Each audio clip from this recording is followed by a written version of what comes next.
The road is so foggy, foggy. Foggy road be with I and I. Foggy road be with I.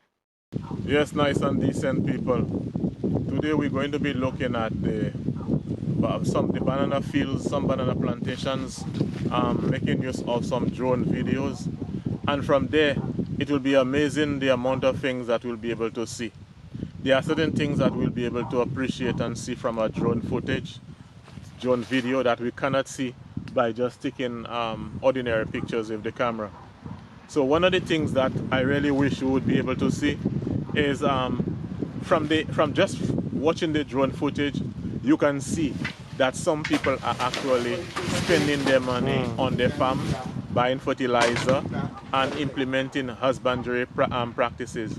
And you can see from the air, some farms are well taken care of, and you can see that some banana plantations are neglected. You can see that from the air. All of that you can see. You will be able to appreciate, even from the air. We're going to be posing that question.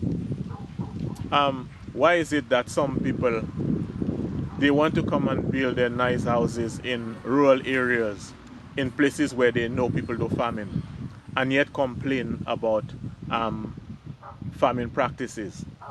Now you can understand and will appreciate that. Definitely you will not want people coming and spray harmful chemicals that can affect your health. But this is not what I'm talking about. I'm talking about people complaining about the smell of animal dung, and if there is a loose cow, some people have a problem with that.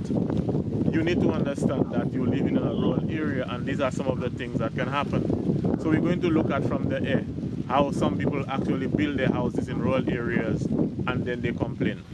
We're going to look at some of the economics, the finance of farming. We can see from the air, and we can start discussing the importance of agriculture to the development of the place. There are a lot of things that we will see and discuss just from this drone footages. Keep the fire burning and let's watch.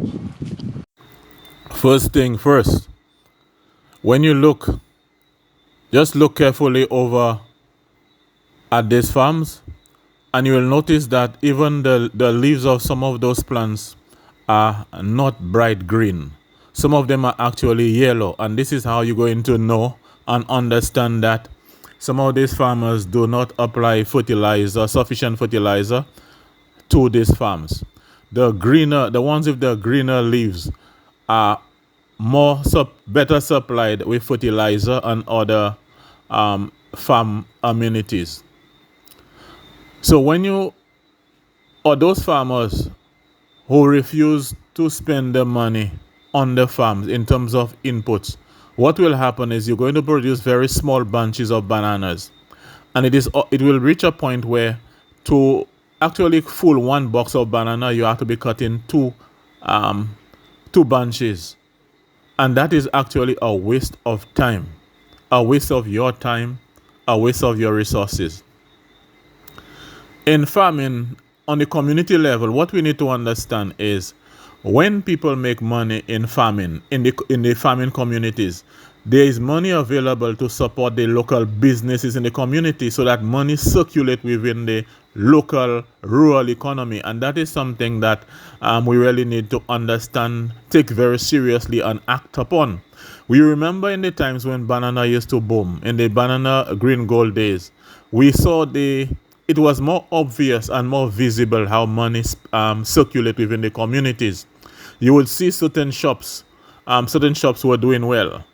Certain businesses were doing well, all surviving under the revenues that were generated from bananas.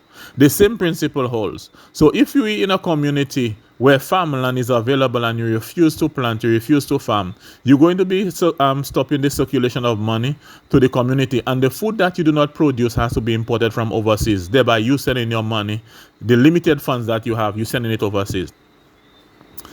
Now, we have a situation in this place. Look at these houses here. Very nice houses. And I'm not saying that these people who live there are guilty of that. But what you have sometimes is people coming and build houses their nice houses in agricultural zone, in agricultural communities, and then complain about the smell of animals. They complain when they see animals moving around the place. But you need to understand that you're in an agricultural zone, you're in an agricultural area where people practice agriculture. And so if you want to move away from those things, you need to actually go and live in places like Bonte, Cap Estate, and those other places up north. Now, earlier on, you would see the highway and you saw the vehicles passing along the highway.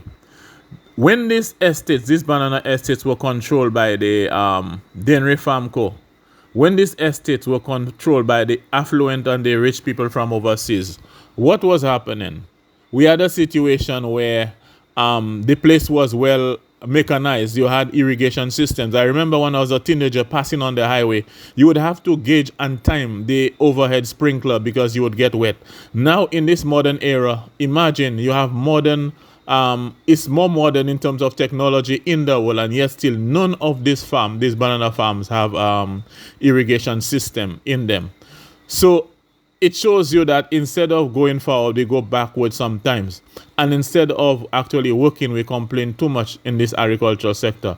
But there is much more that can be said. Keep the fire burning.